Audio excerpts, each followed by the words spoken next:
back to another tutorial. Today we'll be going over another color change, another really basic one. This is one that a lot of people have probably seen, probably know about, but it's great. It's called the Shapeshifter color change. Not too hard to do, pretty much have to know how to do a double lift, and that's just about it. It's a fun little quick move to do. There are ways to make it a little bit more convincing because a lot of people can intuitively think of how it's done.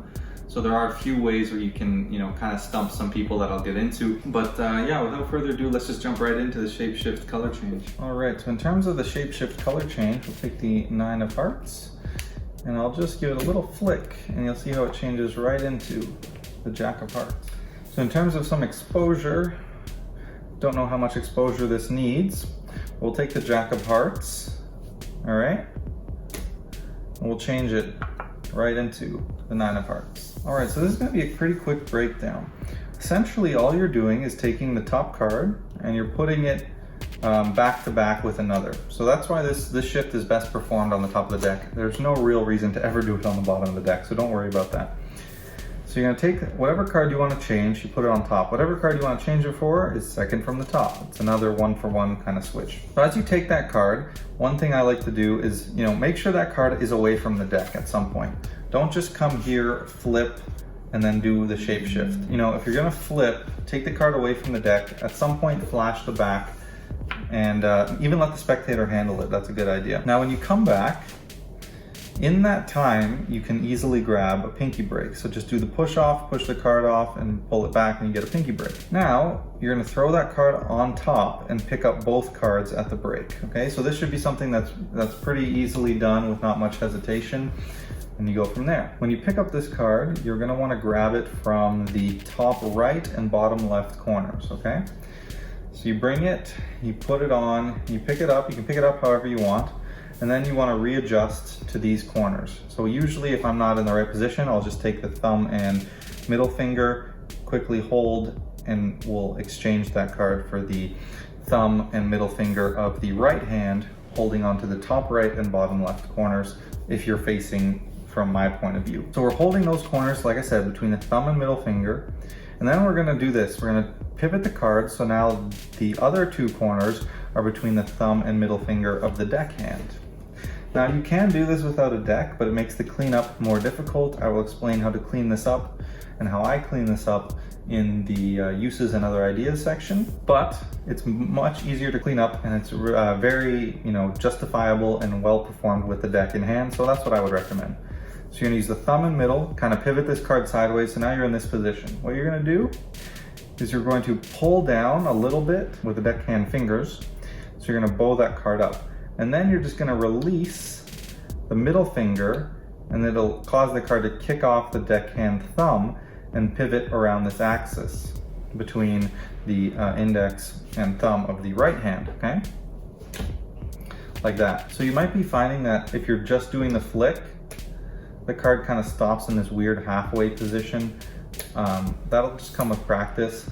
One thing, sometimes people kind of keep this index finger curled up over the top and it'll hit the card, so just make sure that's out of the way when you're ready to do the switch, right? So another little tip is just as you release with the middle finger of the left hand, use the left hand thumb to give the card a little bit of a push through. Now don't go, make a big action with the left hand, just something small to help get that card to fully rotate, okay? Now the nice thing is if you're holding in this position, as the card turns, this inside corner will rotate and it will actually hit the inside of the middle finger to prevent the card from over rotating, right? So that's how kind of when you get it right, it'll always land perfectly in this face up position that you want it to be because that card will rotate and this corner is gonna hit the middle finger underneath.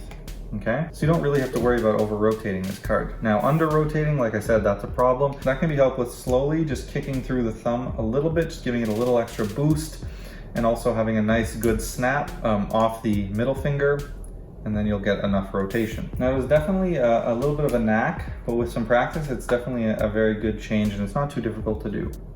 Now with the way I do this, right? So you're grabbing it with these fingers in these corners and these fingers in these corners. It's great because, like I said, that card stops, but also now the card's pivoted in the exact same position as the deck, right? It goes from here to here. Now you can drop it right on top of the deck, and that's exactly how you're going to clean up. So the second I do the shift, the card falls on top of the deck, and now I can take this card off and I'm completely clean.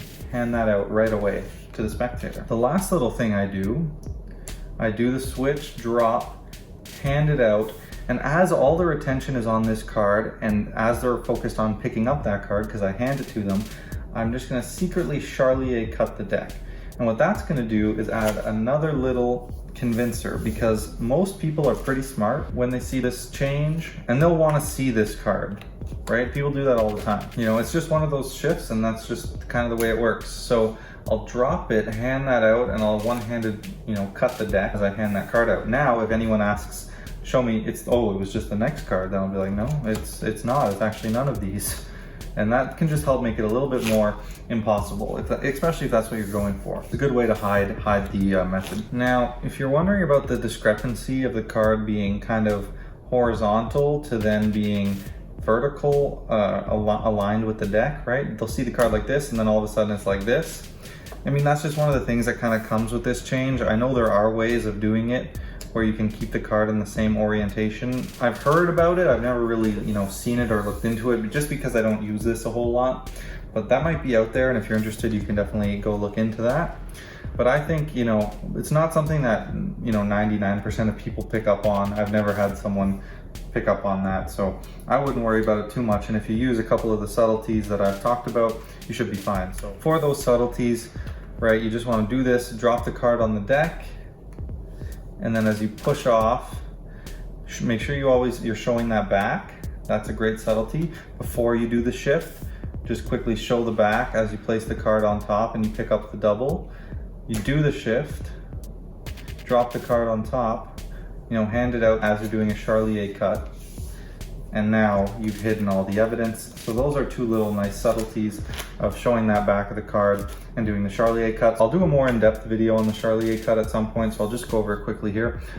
So middle ring on the side, index and pinky squeezing the deck on these sides. Then the thumb is going to basically come and cut the deck. The index finger is going to shift underneath to that bottom pack and begin to push it upwards until it clears the top pack. The top pack's going to fall, and the bottom pack you close on top. So that's something that, as I'm handing out, I can do really quickly, and it doesn't draw a lot of attention, and I've just cut that card into the middle. In terms of body language with this shift, there's not much to say. You know, be natural, do the little convincers that you're not holding a double if you want. So for uses and other ideas, there's just one thing I want to talk about. I mean, there's not a whole lot of uses for this. A lot of people like to, oh, is this your card? And then they'll say no, and you'll be like, well, let's see if I can change it into your card. Which is a decent idea. That's probably the best application for this. I don't really like the change where, you know, it's basically the shapeshift color change, and you just kind of wave your hand, and then all of a sudden the card changes. I mean, it's fine, but I feel like the shapeshift color change is just a little bit better. You can hide the action, it's easier to clean up. So I would stick to this one personally. But the main thing I want to talk about is doing this shift away from the deck, because it is possible. And I do have what I think is a pretty unique handling that I have not seen anywhere on how to clean up this shift. This is also quite a bit more of an advanced method, but if you know the gambler's cop and that sort of thing, you shouldn't have a problem doing this. So I'll just quickly run that over. You take their card, you hand it to them, you let them hold on to it. You want them to feel that it's one card. In that same time, the card you want to change is going to be at the bottom of the deck, and you're going to cop that off. It's already in the right position to do the shapeshift color change. You're going to take that card back, and you're going to load it on top of the shapeshift card, okay? Now you're going to kind of hold it in your hand, bring the hands together, exact same grip, exact same everything, just without the deck in hand. You do the shapeshift color change, and you drop it into the left hand. Okay, you want to catch it between these two fingers, this finger at the top and the thumb on the side. That'll prevent them from splitting. And then you're going to pull it back slightly into a gambler's cop position. You're going to riffle off that bottom card so the cards have broken off from each other. Shift this card forward, hand it out, and you've copped off the switch card, and you're totally clean. You can bring this to your pocket. You can grab the deck, load it back underneath, whatever you got to do. So quickly add a bit of speed, you cop off the card, you take their card back and load it, then you come do the shapeshift color change into the hand, pull that card back, and you're completely clean to hand it out. while you grab the deck, and you can ditch that card on the bottom of the deck. All right, so those are my ideas and my kind of handling and how I've learned the shapeshift color change. It's a fun little color change. You know, I don't really use it for anything, to be honest, but even though I say I don't use something doesn't mean it's a bad move. I just don't have the application for it. So go out there and find that application, find how you can use it in your routines, and you know, and use them. I would encourage you to learn well and properly as many sleights as you can, so you have all these different ideas for when you're trying to design tricks or routines. So the shapeshift color change is a fun one. Not really too difficult, but it's a nice visual color change. So go ahead, practice that. Don't forget to like, subscribe, and I'll catch you in the next video.